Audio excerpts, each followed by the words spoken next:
I definitely the second one immediately. So it's all good. So, sweetie, how did we meet? I will let you tell the story. See how it goes.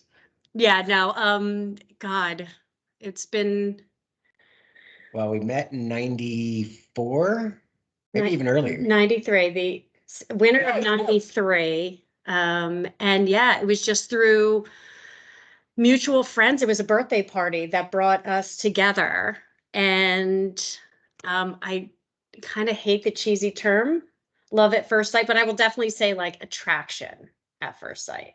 But we were in different places with relationships. So it took a pause for a bit. Yeah, I mean, it was, well, first of all, it was at a country western bar, and I hated country music back then. And we were just there for happy hour because It was a birthday. it was a birthday. One of my coworkers slash friends who played rugby with me knew this girl. I didn't even know the birthday girl. We were just there to go to the bar for happy hour. Mm-hmm. And I didn't know the girl at the time. Or maybe I did. Liar. You totally did. Well, I don't want to say I was seeing her. It was more of a casual relationship. engine number one. Who just happened to be one I of didn't her, know her at all. Well, I might have been dating her. who just happened to be her coworker. But that's besides. Well, I mean, is it? I mean, I feel like, so that's, yeah. So in any case, so it turned out when we realized, and I was dating someone else, and when we continued to, was it Wednesday? There was like at this country bar, my girlfriends and I always went. So he knew that. So he started showing up like every Wednesday, and Not every Wednesday. okay. I mean, I'm just saying often. Make me sound like a stalker. And when I realized it was definitely something that we wanted to pursue, I asked her out a couple times and she said no.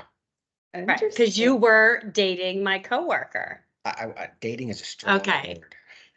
Not dating seriously, but enough that I felt that I should ask her when I realized that there was a real strong attraction. I was no longer dating the guy I was seeing, and I took her out to cocktails and just said, listen, I know you and Jonathan, have, seen each other a couple of times. I think that's over, because she was starting to date someone else.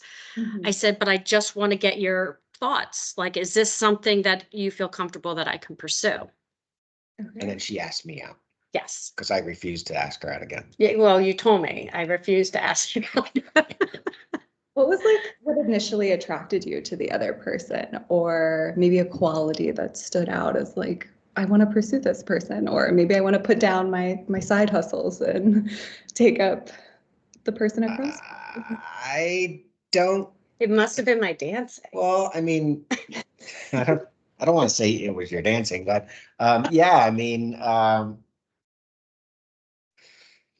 she was just what I'm attracted to. I mean, not a lot of, she's just natural, not a lot of makeup, not, just naturally beautiful at the time. At the time. Oh my God, I'm gonna squeeze you. But yeah, no, I mean, and she was fun, which is kind of why we continue in success, I guess, in our relationship. But we played pool together. I didn't dance. I don't dance. In any case, especially, I should say, line dancing. Yes. Which is all she was doing. So, I mean, I would just find myself playing pool and she caught my eye on the dance floor, I guess. Yeah, it was easy. It was easy. I mean, easy on the eyes for sure, which attracted me. And then we had fun. I think we could do our own things. Again, like there wasn't. Yeah, I we mean, were good at being separated, and we were good with being together. Like we both brought But it was quick. Everything was quick. Yeah, it was. I mean, she was living with her mother after she had graduated. I was living with some buddies of mine. And I mean, we moved in together, what, a year later? Something Yeah, like not even. that. I want to say like 6 months, we were like, you And were re-signing a lease. everything really happened because there was something going There's on. So, timelines, yeah. you know, when we moved in together, it was because, well, she was living with her mother. We were spending a lot of time together, and my lease was up, so it just made sense to Try it. try Like, it. if this is gonna Uh, work, let's Okay. try it and see. And even when we got married, I mean, we got married early because of, you know, my grandfather told us that he wouldn't make the wedding if we didn't move it up. So, you know, we got married in 6 months after we got engaged. But it all worked out. Still kind of working out. Let's pause there. Who proposed to who? So I proposed to her on March 1st in 96. Oh, We were on a rugby trip in the Bahamas. And before I left, I had known this was my plan. I guess we had been dating for 2.5 years, roughly. And my mother went ring shopping with me. So she probably got a bigger ring than I would have bought. Thank you, Grandma T. But yeah, I didn't know how I was going to do it. Obviously, we were in a different country and I didn't know at what time or what point. And I ended up, I think the guys were trying to talk you out of it, weren't they? only a couple guys knew about it. They were like, it's a rugby trip. What are you doing proposing? Like the antithesis of, But yeah, it was not cool, dude. under a cabana one night before we went out to dinner. I was so evil that day too. He was evil that day because I made her wear a dress she didn't want to wear that my mother sent her. So creepy. Um, So creepy. he demands you dress. You looked, I'm gonna you know. looked good in a dress, which is why I wanted you to wear it. I know. Nothing It was different than very, mother's dress. it was very sweet. I just didn't feel like it was a flattering dress at the time. I felt like I could put on things that would be flattering, and it was so sweet Oh, when he proposed. And then I think I promised that I would never be mean again. And that I feel like I've stuck to it. 100% of the time. I love that. Okay, so what do you consider to be the strengths of your relationship? What are the things that you're really, really proud of, really good at? Um, I mean, it's kind of I don't want to say give and take, I was but going to say 50-50. yeah, I mean, with everything we do, I mean, you know, family's a lot to us, obviously. You know, we agree on most stuff with family when it comes to it. I mean, listen, when it comes to our kids, most of the time, 99% of the time, the answer is going to be yes. So it's really just about how we get there. And yeah, I mean, That persistent yes. what's that? Where does that come from, that persistent yes? Was there like restriction maybe in your childhood, or is it like a desire for them to like evolve and explore and be independent? Yeah, I mean, Jen and I come, and she will disagree with this because we definitely had different uh upbringings, but there was also a lot of similarities in it, right? I mean, both single mothers, we both live with our single mothers. And although she had less than I did growing up, I still felt that, you know, even though my parents provided for us, I wasn't I wasn't that kid in the town. And then not that I needed to be the kid in the town that had everything, but um, I just want, I don't want our kids to be spoiled, but I want them to have as much opportunity to succeed. And that's why we're here. I mean, that's why I've been commuting back and forth to New York for 17 years. I mean, it's all been about what we can do to get our kids to a point in their life where they're set up for success, and then vamonos, let them go. Right. And I would equally say, I mean, coming from single parenting, you know, when I had the opportunity, I kind of never thought about working from home. It was presented when I was being recruited from another company, for another company, and I had just started working with Career Builder at the time. I was doing a crazy commute, and then the you know the executive team at Biospace dangled this working from home, and we had two small daughters. And I remember like calling you, and I kept saying like, no thank you, I'm happy, like no thank you. And they when they dangled some crazy stuff like working from home and salary increase, I was like, John, I think this is something that I should be considering.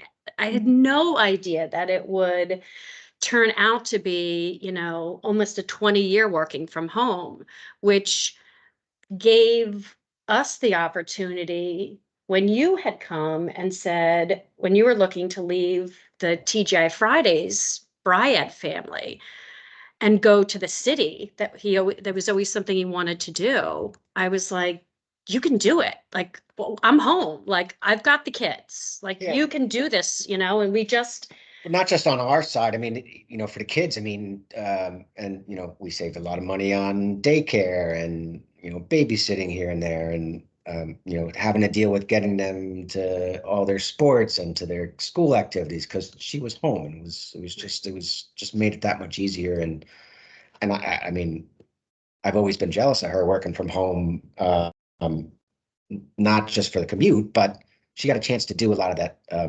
sports stuff that, yes, I rushed home and would catch some of it, but I missed a lot. you were very involved, but understood. Yeah. Understandable. Yeah. I feel like you missed some opportunities, but it sounds like there's a win-win because Jen was able to be home and yeah. Yeah. Great. What do you consider to be the biggest success of your relationship? Ooh, Allie Morganian. Of our relationship, I Well, feel just like we everything. just still enjoy being with each other. Like we've got 28 years coming up in August. You're still my guy. Like you're still, the one who says yes to everything I want to do, regardless of he could have just played a hockey game and I'm like, hey, let's go for a bike ride. He's like, okay.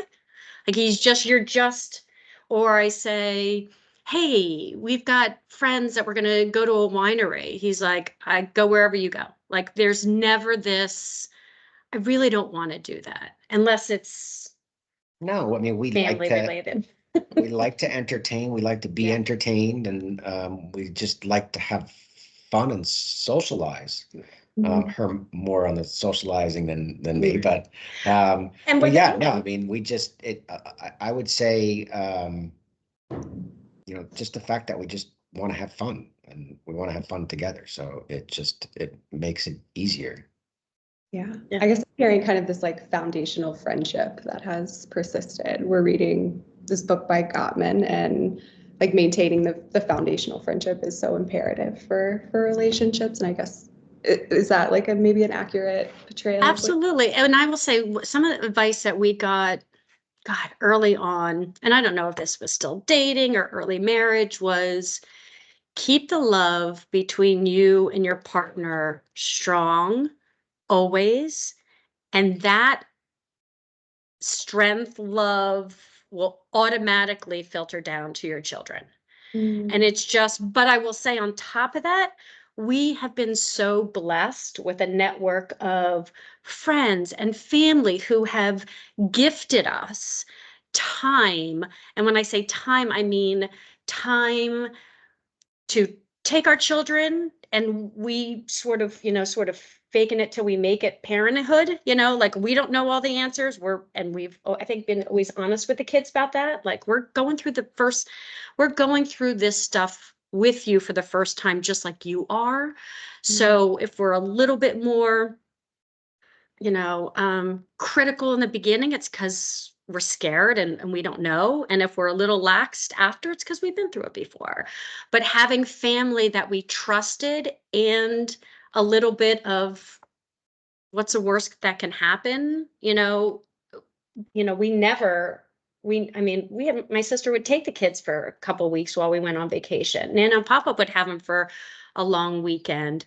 And again, Yeah, that was it always just, big, and it it was still is. huge. I mean, Yeah. we try to vacation with the family every year, but every year or two we try to get away, just the two of us or with another couple. But um, that really helps, I think, just kind of get away together and Absolutely. unwind without the hustle and bustle of having to do stuff with the kids on vacation. And They needed a break Yeah. from us just as much as we needed a break from them. It's a little different now. I mean, now that the kids are, well, the girls are at a drinking age. Ian, I mean, depending on where we go, he's at a drinking age. So, I mean, they're at a different stage in their lives where we can go away and they're almost acting like adults. And we're acting like kids, so it works out. Yeah. I'm hearing you had the privilege of like alone time. Yeah. 100%. And we would tell the kids, even again, living in a community that we moved to so that the kids could play outside and we didn't have to worry about, I mean, we probably should have worried about bad things happening, but we didn't because we felt like we moved to a very safe area. So it was like, go outside and play. And if you're not bleeding or crying or puking, like if our doors are closed or for this hour, it's our time. And they got it. I love that. I was really touched by that vulnerability piece that you shared with your children. Like, I'm figuring this out along the way with you. Like, what a safe haven, like secure base that you created. Like, I don't know if you guys understand how rare that is for parents to have that conversation with their children and have that like egalitarian relationship as opposed to like a dictator above them telling them what to do. It's so beautiful. I mean, we don't, we've never called ourselves good parents, and we say this a lot. A lot of our parenting, I think, parenting success has really because the kids have made their right choices and have succeeded on their own with obviously the guidance we give them, but they've made it easy on us. I mean, and we've always made it easy on them, giving them the tools, but also saying that don't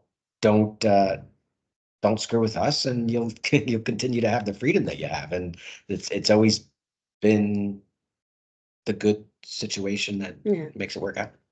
Yeah, I mean, we've gone through trials and tribulations. I want to say with here and there. It's all of them, although Morgan I find like less. I mean, oh no, she was just super,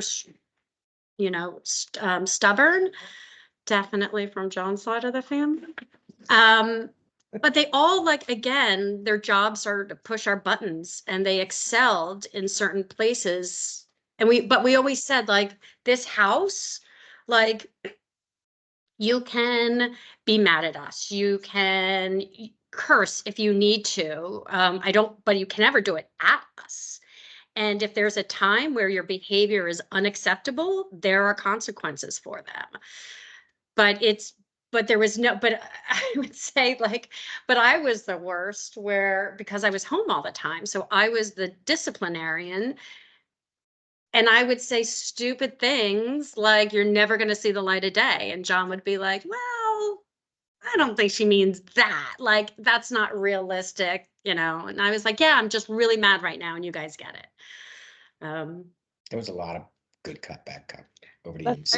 Like, absolutely. And to this day, well, not so much to this day, but it was always like a level of respect for the kids and what dad did. So being a 2-person contributor to the household financially, the kids really they appreciated what I did because that I could take them to the stores and get them the things that they needed for school or sports. But I always made sure that they thanked John when he came home, because Dad's doing all this so that I can run to the store with you. So it was very much an on-demand need for them to text or call or say, thank you, Dad, when he came through the door. He was like, what did we do now? I was like, you just, again, you provide, and they need to know that, it's not out of sight, out of mind. Yeah. So Partnership. Yeah. I'm hearing gratitude as well, which is like a perfect segue into this next question. Do you guys know your like love languages? I know that's a little out there, or like how you express love language. I know yours 100%. What do you mean love language? like how you receive love. It can be like, there's like 5 types. It can be through physical touch, it can be through words of affirmation or acts of service or gifts. There's one other one, but how do you feel like most loved by Jen? Is it when she touches you? Is it when she tells you she loves you? Is it when she, I don't know, sets up I'm a needy person. a needy? I'm a needy Needy. person. Physically, and it's not just physically, but I just want to know that I want to feel that she's in the same room with me. We sit on separate sides of the couch. I'm always asking her to come closer. She's like, I mean, He is my stage 5 clinger, and I literally say that all the time. And I'm blessed, and I have so much gratitude for that, because I know a lot of my friends are not in that relationship. I definitely feel like I love, so I would have said that your is absolutely affection, and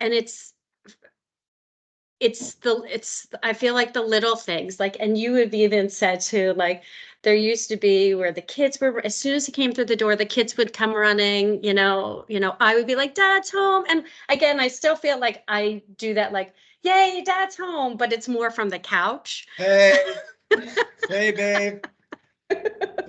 Miles comes running to I me. know, and thank God we have Miles, because I'm like, he's so happy to see you. But I will also say, you are the one, like, he will have to, as soon as he comes to the door, I feel like he always has to go to the bathroom, but he will not go to the bathroom. He will make sure Miles gets a treat. If the grandcats are here, they always get their treats, they get their love. And then he'll run to the bathroom, and then he's like, hey, babe, so I definitely feel that we have contributed to that. But I will say, for me, I love that I can say something once and it gets done. And there is not like, for the commute that he does, and for the, crazy busy with hockey and coaching and all that good stuff, there's very few times that we're not messaging before he enters the house or is on his way home, and it's not, hey, do we need anything at the store? When I'm home and I have nothing but time, yes, I work, but I have nothing but time to go do it. And there's definitely been times where I'm like, we need milk, but there's nothing that we need milk for tonight or in the morning, so I'll get it. And he's like, no, I'll swing by and I'll pick it up. Or, babe, can you do this? And again, I forget that I've asked him to do it, and it gets done. Like, not 2 days later, like within a very respectable amount of time, if not immediate. Like, so to me, that is the epitome of support and love. So I'm hearing acts of service is yours. Absolutely. I love that. It sounds like you guys have really learned to speak each other's languages, which is also kind of rare. Oftentimes people show love in the way that they receive love, and they kind of ignore their partners, like innately. We're still working on the physical. I was just going to add, but he would like me to be much better at it. And I feel like I do, like, in all seriousness, that I know exactly, like, it's so easy to please you. And if I get mad, I absolutely use that to be like, I will shut down, like, I will be a little colder. Yeah, She knows how to push my button. Yeah, 100%. Maybe do a little stonewalling, because that like cuts the deepest. Yep, absolutely. I admit it. He was Shifting, like, "You're not being nice." I'm like, "I never said I was nice." you said you would never be mean again, though. I did. I gotta remember that. Yeah. You can put that in your back pocket, John.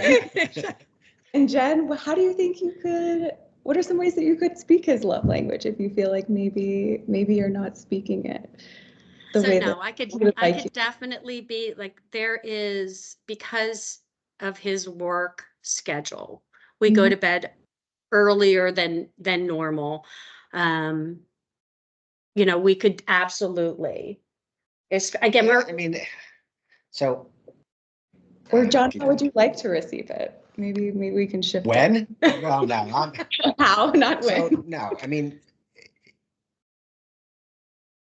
I probably have issues um, that I look for it often.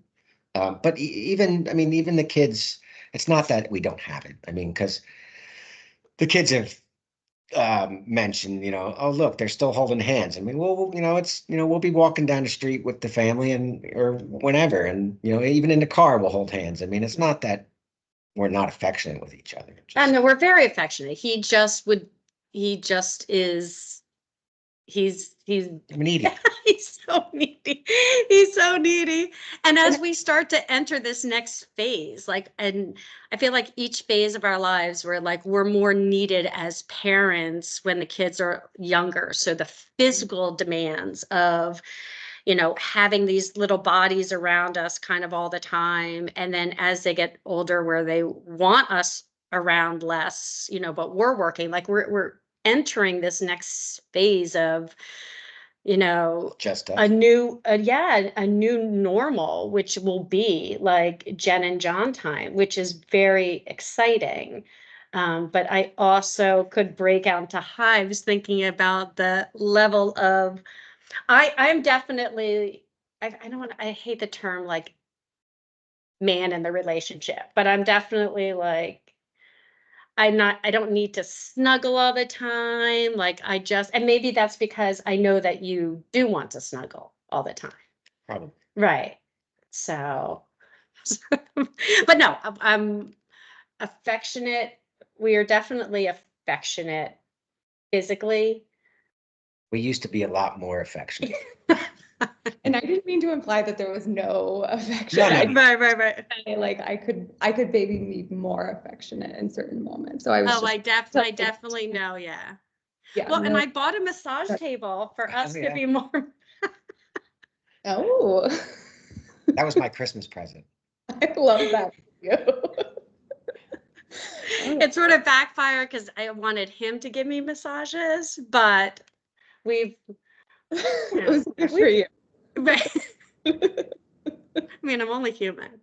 Tool of the trade. Okay.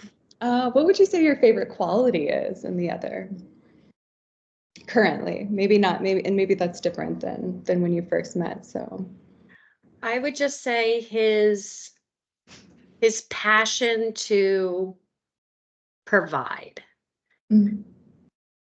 And when I say provide, I don't mean necessarily financially, but I absolutely, that's a large part. I mean, like his willingness to commute to the city and, do that stuff, his willingness to, you know, be there to coach. I mean, he's coached the kids, that when he's here, he is 100% here.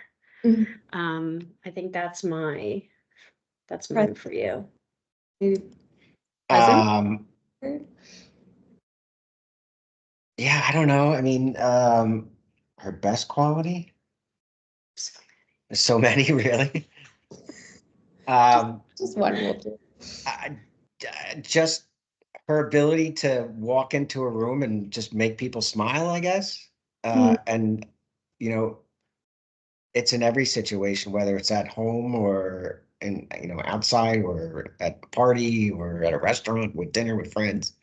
But yeah, I mean, she's got a sense of humor and the way she does things and the way she just wants to have fun that I mean, everybody wants to hang out with the Masels, and a lot of it isn't because of me. It might be because of my cooking, but it's because of her personality. So sweet. Thank you, baby. She is magnetic. I think that's the word I would put there for sure. All right. We're gonna do a little like it's called like cross questioning, cross commenting. So if you're open to it, can you describe the communication style and maybe like biggest need of your partner in the relationship? So how does John communicate? What does he need most? And how does Jen communicate? And what does she need most? And what does John need? I think we're very similar with that. Just we're in constant communication. Okay. And that communication nowadays is a lot through text, but you will absolutely pick up the phone at least once a day to just check on how's my day going, things like that. Do I miss him? So those like, but I would say communication is what, and in any form. Yeah, I mean, she's she's definitely more straightforward, or straight to the point, I should say, than I am. She's got no qualms about telling anybody anything, um, whether it's something she wants or you're doing something wrong or yeah, I mean, she's there's no filter there. Whereas, from me, I tend to, I deal with so much at work during the week that, when I come home, I mean, I don't want to deal with that type of shit. I don't want to, I'm more of a, let's just see how it goes type of thing when it comes to our, our day-to-day stuff. I mean, I'm a planner, but, as far as communicating with each other, it's more, I tend to stray away from conflict. So if you want to tell me that this needs to be done this way, I'll throw out my opinion, but once we start arguing, I'll shut down. I don't want to discuss it. I don't want to put fuel on the fire. Whereas she'll be the one that will just want to keep going until you can't go anymore. Right. Well, I think there's something to be said. I mean, so the communication and then like healthy debating, I think are different things. And I, we are very strong. We have very strong personalities in regards to some things.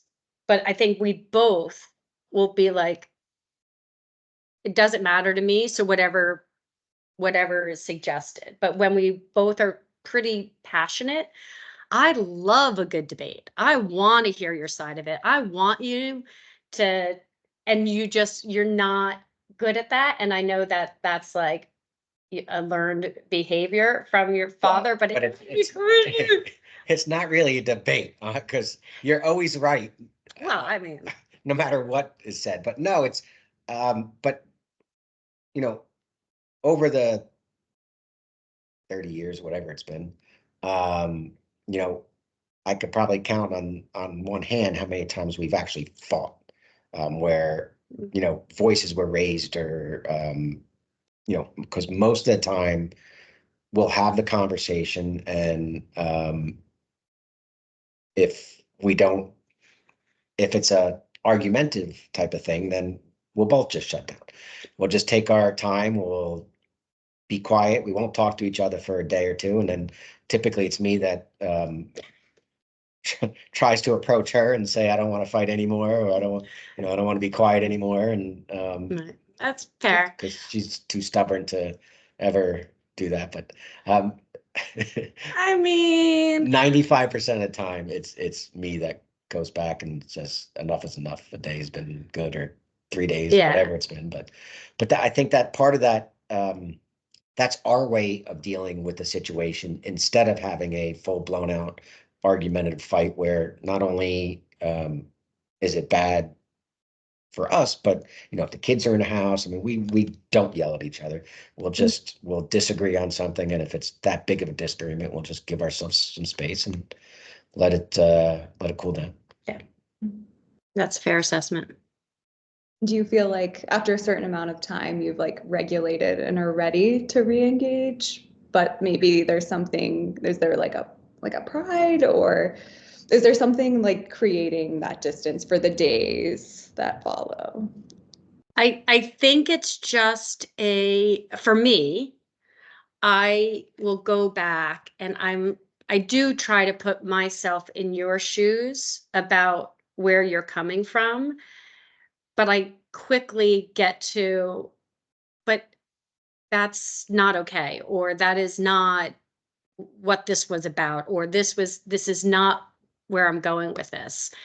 And I feel that if I was to say something, like I can't, like I need that time for me to either put it in its place where it's me being emotional, or me being, you know, feisty, my need to kind of get that, and if it's important, then it's definitely discussed. I mean, we have to discuss something, but most of the time, Rarely is it important. it's not Over important. something It's just a pride thing.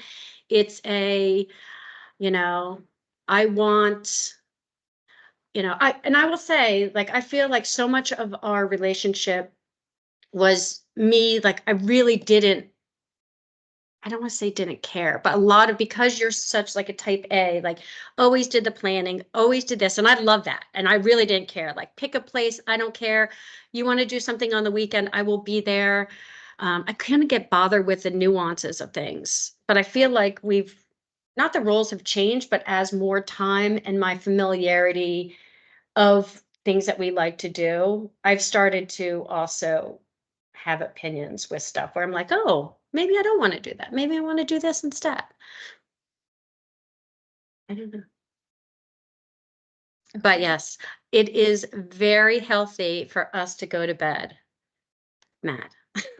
We're not talking. And Like that whole thing, like never go to bed mad. Could you imagine? We tried that for a while. Yeah, no. You kind of got into my next question. I'm hearing this pattern of like creating some distance so that both of you can kind of calm down and reassure yourselves. And if you're comfortable sharing, I'm wondering if there's like a recurring like theme of these conflicts. Is it usually about a certain topic, or is there like a group of topics that it tends to revolve around? You kind of said it was like a difference of opinion, that sometimes one of you has a really strong opinion and sometimes both of you have a really strong opinion. And I'm wondering, yeah, if you feel comfortable sharing, if there's been kind of this perpetual fight that you seem to have had over the last. No, I don't think so. And I have one that comes to mind. Oh, what? Well, I think goes back to the love language. Like, we've definitely had scenarios where I have felt uncomfortable with you making derogatory comments to friends in public Oh, yeah. about that. And like, just like, I can't, not specifically, but just, that. That was I know, absolutely. But again, but that was absolutely something that I had to keep bringing back to the table. Like, I don't appreciate that, you joke that, you want sex 5 days a week, and will I get it this weekend? Like, in front of people when we're having a very nice night out.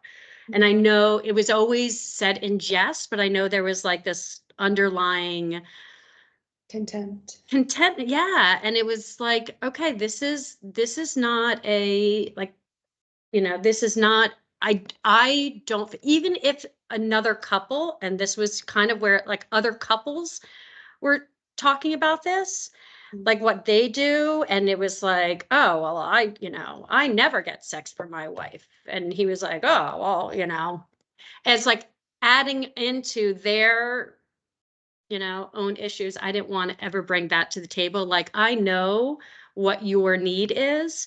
And that is, it always made me feel uncomfortable. But that is absolutely something that was something that I was working with you on. Yeah. Yeah.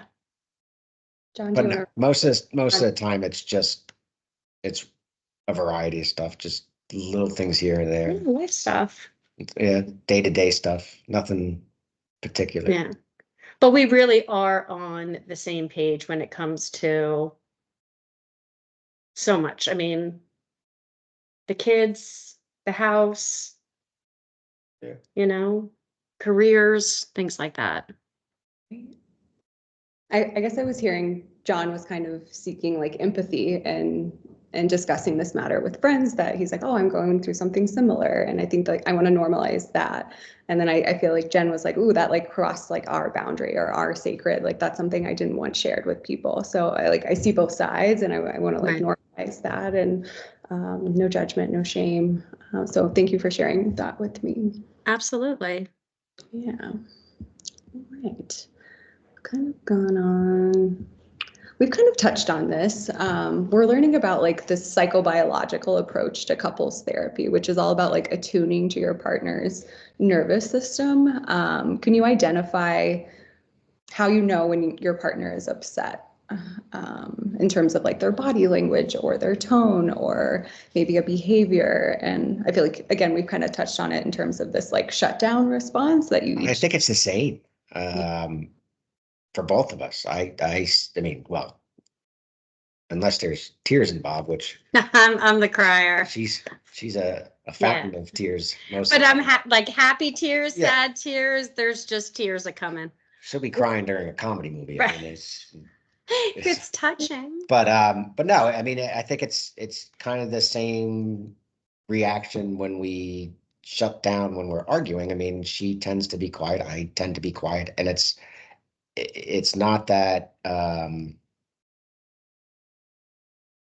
it's not for the most part, it's not something that I need to talk about. It's just something that because of something I'm dealing with. And again, just going back to the same idealism that, we don't want to argue. I don't need you to get upset if I'm having a bad day or if I'm upset but for something else. I don't need to express it. I just need to deal with it. And it's more of a shutdown thing than having a conversation. And I think she's kind of the same way. I mean, unless it's something that she really needs to get out and talk about, and then she'll talk about it. But I feel like I'm an open book. If I'm frustrated, you see it in my body language, in my word choice, in my demeanor. it's easy to. I feel like I'm a full, I'm an open book. There's no very short. She's very snotty stature, but yes. It's pretty obvious, but yeah. But yeah, it's the same type of thing. One part of that really stood out to me. I'm wondering, John, what you do when Jen starts crying, and maybe you're more involved in the reason why she's crying. Do you move towards her, or does that distance maybe still? Oh no, I mean, if she's crying for something that I don't want to say meaningful, but yeah, meaningful. Not over a commercial. Not over a commercial. But you do. You're like, do you need tissues? Well, I'll throw a box of me the tissues box. He acknowledges my. But no, every now and then she just needs a hug, and she'll get it. Great. Yeah. Do you need anything else in that moment, Jen? No, I think you're a great listener, and that might be because I'm more of the talker one. But again, I always know that I can say how I'm feeling. And I absolutely welcome the box of tissues when you throw them because they're always needed. But yeah. But yeah, I mean, a lot of time I'll listen when she's got shit going on with work that obviously I could give two shits about, except for the fact that it's upsetting her in some certain way. And a lot of stuff she talks about, I have no idea what she's talking about, but I'll listen to her because she just needs to get it out. But I'm the opposite, unless it's something really crazy. I mean, every day I come home, whether it's first thing or when we're sitting on the couch, it's like, how was your day? How was your day? And we talk about our days for the most part, but yeah, I mean, And do you like really talk about them, or are you like, it was good, it was fine? Or is you like, oh, let me tell you about this? yeah, I mean, unless I probably talk about them more when they're really bad. Like if something happened, I'm like, yes, the You're fucking never, building. you're never Never gonna gonna believe stop. this. Yeah, because there's so much crazy shit that happens, whether it's at work or in the city. Um, but yeah, when it's just a normal day to day, like, it's all right. And I feel like because I've been at some, I've met a bunch of the staff. I know the building. I know, I mean, you've been there 8, 9 years. I've been there to be 8 years in September. Okay. So again, like, so he knows, and I've met them, but I feel like you haven't met again, just because I work remotely. So I feel like when he says like, oh my God, and these people, I'm like, oh yeah, like, was that the person with, so it's, I don't want to say easier for me to relate to because I have met some people or I know what the building's like and it's old. Lots of issues. Yeah, You can like envision it a little better. absolutely. Yeah. And when the other person's like, you'll never believe what Jen did, is the other person like, yeah, fuck Jen, or not you, Jen, but just like Jason, let's go with Jason. You'll never believe what Jason did. Are you like, yeah, Jason is such an asshole? Or are you like, oh, well, maybe Jason was like trying to do his job? Like, do you support the other person's view, or are you trying to like rationalize and intellectualize and like get them out of that state? Or are you like on It their depends. team? I mean, a lot of times I'll be like, well, I won't say a lot of times, but some of the times I'd be like, all right, well, you're really getting mad at this or you're getting mad at that. Right. Because I know how she is, and Right. she's very strongly opinionated. Um, and she'd be like, oh, well, I need to call this person back. I'm like, no, you might want to wait a day or two. He's very good at that. Because of how, Right. Because I get emotional. passionate she gets Yes. during some Passionate. conversations. It's a good word. Yeah. And I will say for you, It's more consoling. yeah, I tend to be absolutely be like, that sucks. Oh my God, I'm so sorry. But I definitely feel like there's because you're such a doer in life and everything, like hands on, not I'm the only one who can do it, but definitely like I know what I'm doing, I can get it done. And as the GM, I think that it's a fine line, right? So it's like sometimes I feel like it's more discussing like scenarios, but no, it's definitely consoling because we don't spend a lot of time discussing it. So it's like, oh, that sucks. Do you need some wine? Pretty much. Perfect. And what about like just a stressful event in life? So maybe not something that's going on between the two of you, but something like big and maybe negative happens in life. How do you guys handle that? Is it collaborative? Is it one-sided? Is it direct? Is it indirect? Stressful in our lives or somebody else's life? So it's not like an issue in your relationship per se, but it's just maybe like an unexpected, like external event, like maybe something in your extended family, maybe it's like a societal issue. And maybe like an example would be helpful in I don't know, illustrating this. So just like bam, something happens that you weren't expecting. How do you guys handle it as a couple? And again, it's not something in your relationship. It's something kind of on the outskirts. Yeah, I mean, we take things with a grain of salt for the most part. I mean, I can't think of specific If situations, it's but family related, I feel like we're pretty much on the same page. If there's yeah, we something talk going about on it. in your mom's world or whatever, it's definitely discussed and it's definitely, um, yeah, like if it's not affecting us or our family per se, Yeah, I mean, with immediate family, whether it's her sister, my mother, my father, my brother, we we know um,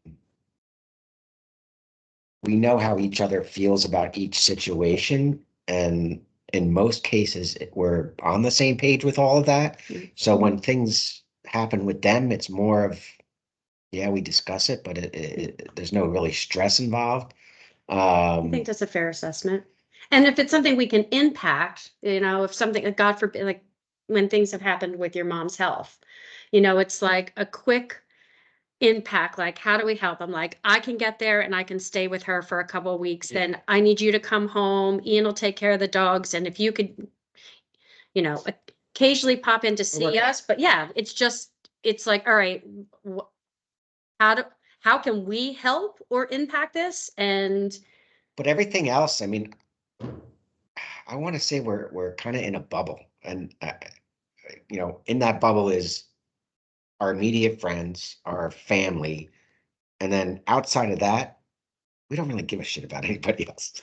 And I don't want to say that in a meaningful way, I but think you're gonna need no, to back it up well, a little bit. we don't really talk about politics in the house, Oh, yeah. and a lot of it is Lessons I could give learned. two shits. But it's lesson learned, like Yeah, well, there's I mean, strong beliefs, politics, religion. religion, we don't get involved in any of that type of stuff. So, um, you know, if something drastic happens in the world, then yeah, we'll talk about something like that. 9/11, for instance. I mean, not in everybody, obviously, um, but other than that, I mean, we don't watch the news. We don't We've listen to been, the news. We but you don't. think, I feel like we've been really blessed that we haven't been put under um crazy, like it hasn't been tested. I feel Yeah. like we've been so blessed in life with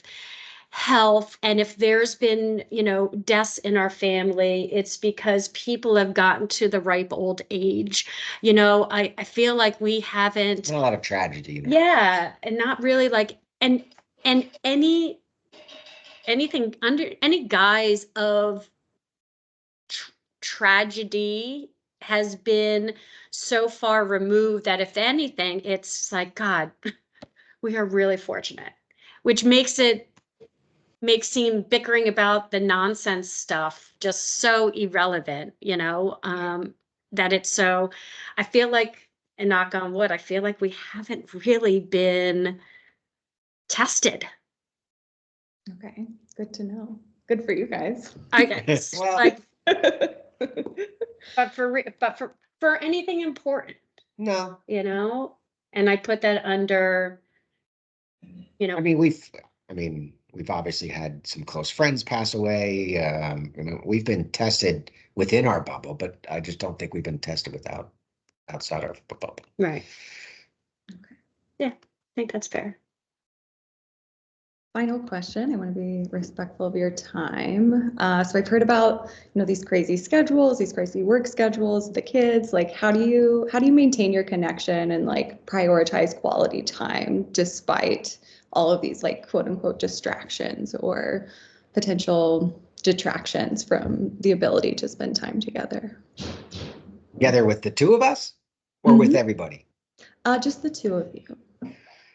I mean, it's definitely gotten easier as over the years. I mean, it was crazy when, all three kids were in, six different sports or five different sports between the three of them. Um, it was definitely more difficult back then. Nowadays, we should probably argue that we spend too much time together. But no, I mean, the to us,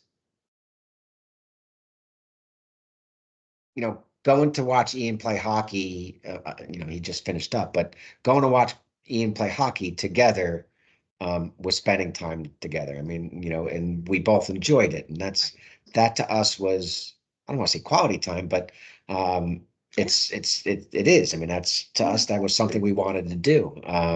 but we would always find time and, you know, hanging out with, you know, 2 or 3 other couples barbecuing to us is quality time with each other. Cause, Yeah.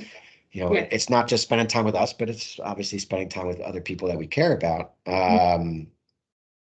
And we just try to find the time, like, you know, like we said, I mean, we just went to the Dominican in November with 2 other couples, and you know, we find the time that we need to be together.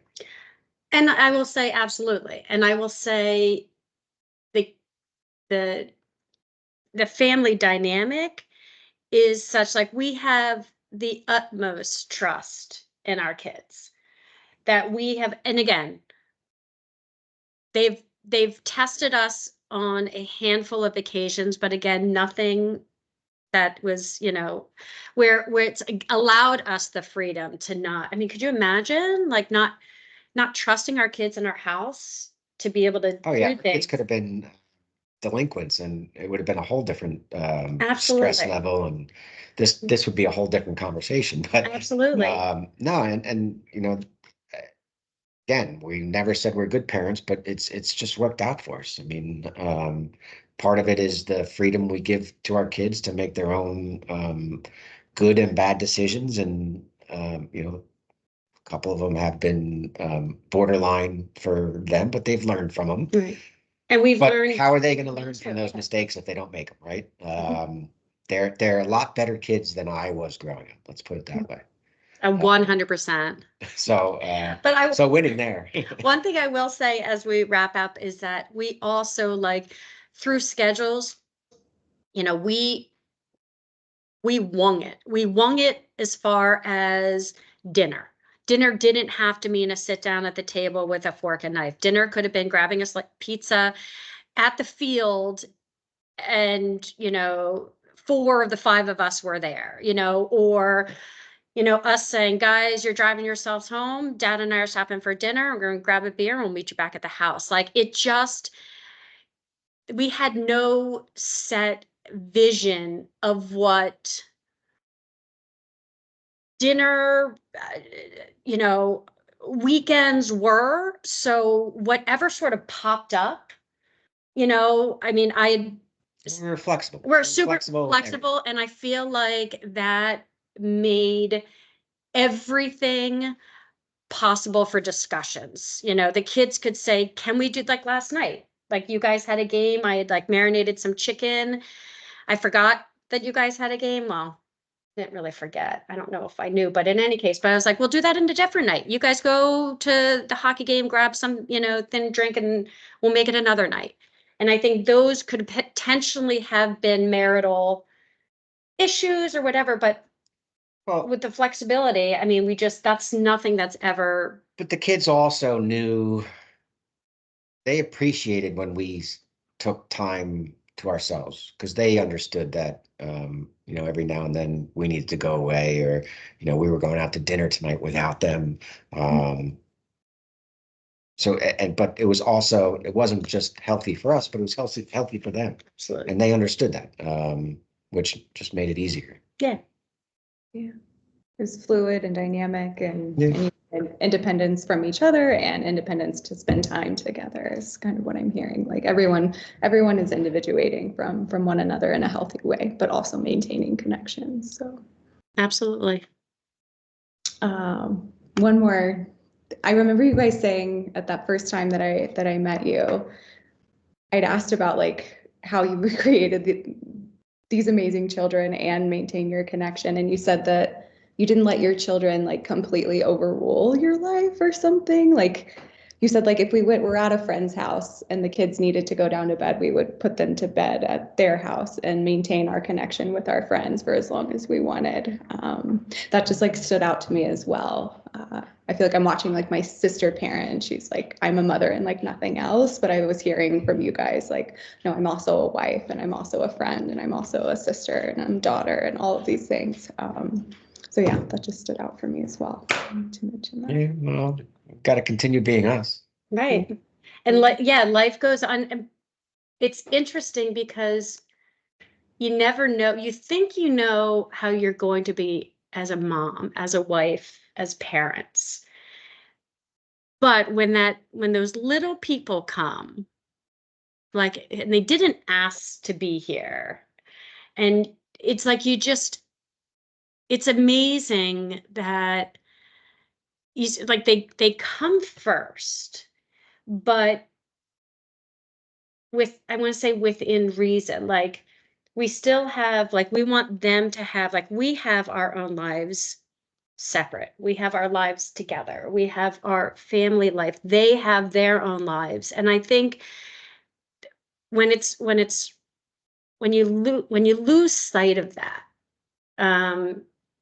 it's hard to get back to sort of um, being having the sort of the network that everyone is. I mean, we have an incredible village of people that were integral in our health as people, as parents, as, you know, and I to this day, our kids know that, you know, they can reach out to anyone. It doesn't have to be us. And that was always our thing. Like, I don't care who you talk to, as long as you feel comfortable talking to someone. And we don't need to know what that, you know, what those things are. So it's I'm so excited for you guys, because you guys are like embarking on this whole journey, and your journey is going to be different than our journey.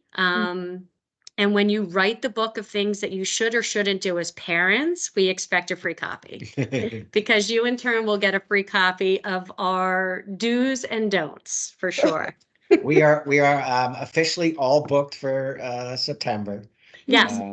Oh, yay. I'm so Yeah. I booked well, so we're driving out because we gotta Ian's gotta be in, I think, on the 5th or 6th. Yeah. So we're driving out. We'll be out there for 2 weeks. So if you guys need any help, you know, that week before the wedding, we'll be there. Yep. Oh, great. I'm hoping there's not any work. People keep saying that. I'm like, what are we going to be doing that week?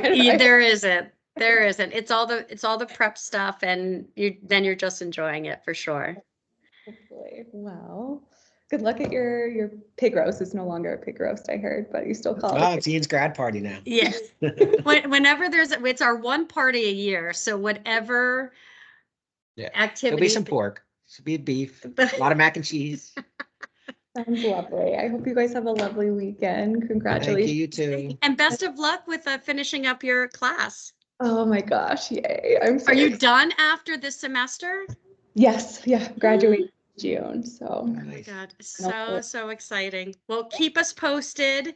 If you need anything else, please don't hesitate. Thank you, I appreciate it. All right, take care. Love to the family. Yeah. Bye. Oh, can you send me the recording? Oh.